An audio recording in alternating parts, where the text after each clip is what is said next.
बिस्मिल्लाहिर्रहमानिर्रहीम। अस्सलामु अलैकुम वरहमतुल्लाहि वबरकातुहू।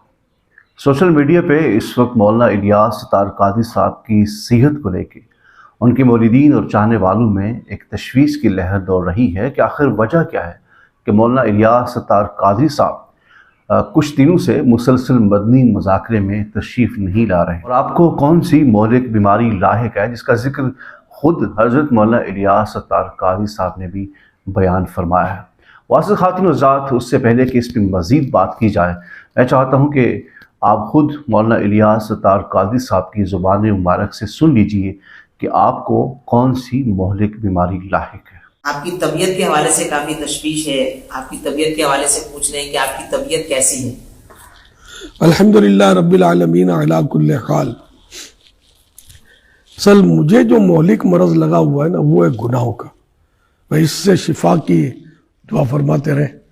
बाकी रहे जिस्मानी अमराज, तो अब वो ज़ाहिर है कि यक बुढ़ापा और सदैब कि कभी तो मतलब यानी कि इंसान में फुर्ती होती है, कभी सुस्ती हो जाती है। तो ये बुढ़ापे में होता है आदमी को, और भी बहुत कुछ होता है बुढ़ापे में।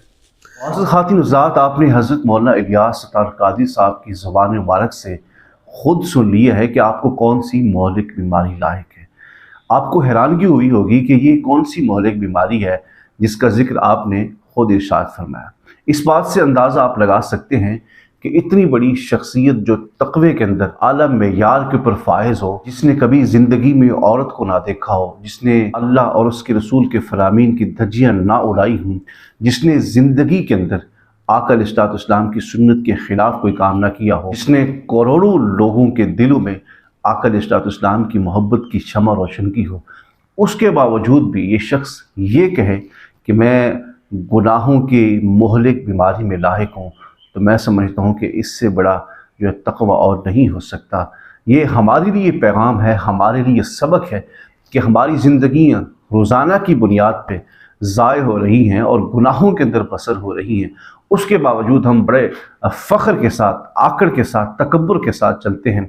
और ये शख्सियत जिसने इतनी बड़ी बात कह डाली है कि मैं गुनाहों की मोहलिक बीमारी के अंदर लाहिक हूँ, तो इससे पता चलता है कि हज़रत मौलाना इलियास सत्तार कादरी साहब तक़वा के इतने बड़े मकाम पे फाइज हैं। तो इसमें हमें ये पैगाम है कि हम नमाज़ पढ़ें, रोज़ा रखें, ज़कात दें, कुरान की तिलावत करें, दुरूद पाक पढ़ें, यानी हुकूकुल्लाह के ऊपर भी कारबंद हों और हुकूकुल इबाद का भी ख्याल रखें।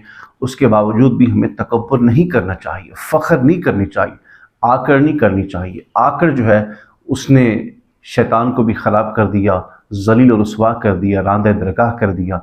और जब हज़रत आदम अलैहिस्सलाम की तरह कोई झुकता है तो अल्लाह करीम उसको बड़े फिर मकाम अता फरमाता है। इसीलिए ये भी हमें पैगाम है कि जितने बड़े आप आबिद हों, जाहिद हों, मुत्तकी हों, पारसा हों, तो तकब्बुर नहीं करना चाहिए, बल्कि इज़्ज़ व इनकिसारी के साथ ज़िंदगी बसर करनी चाहिए।